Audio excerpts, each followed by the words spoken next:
ശബരിമല സന്നിധാനത്ത് മണ്ണൂർക്കാവ് കഥകളി കേന്ദ്രത്തിന്റെ ആഭിമുഖ്യത്തിൽ അയ്യപ്പ മഹാത്മ്യം കഥകളി അരങ്ങേറി. ഹരിഹരപുത്രന്റെ അവതാരം മുതൽ ധർമ്മശാസ്താവായി ശബരിമലയിൽ കുടികൊള്ളുന്നതുവരെയുള്ള ദിവ്യചരിതം ദൃശ്യശ്രവ്യ വിരുന്നായി ഭക്തർ ആസ്വദിച്ചു. ശബരിമല ശാസ്താ ഓഡിറ്റോറിയത്തിൽ 28 അംഗ കലാസംഘമാണ് കഥകളി അവതരിപ്പിച്ചത്.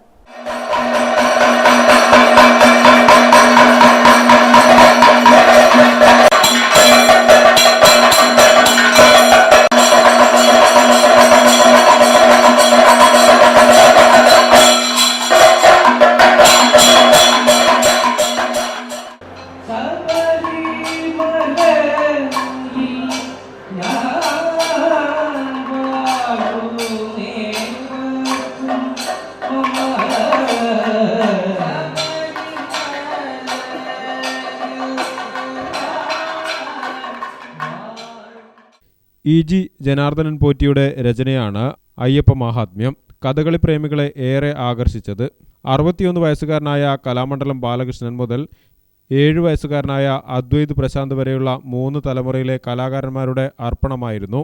കലാമണ്ഡലം പ്രശാന്തിന്റെ നേതൃത്വത്തിൽ നടന്ന അവതരണത്തിൽ മഹിഷിയായി അദ്ദേഹം തന്നെ വേഷമിട്ടു. മണികണ്ഠനെ അവതരിപ്പിച്ചത് അഭിജിത്ത് പ്രശാന്താണ്.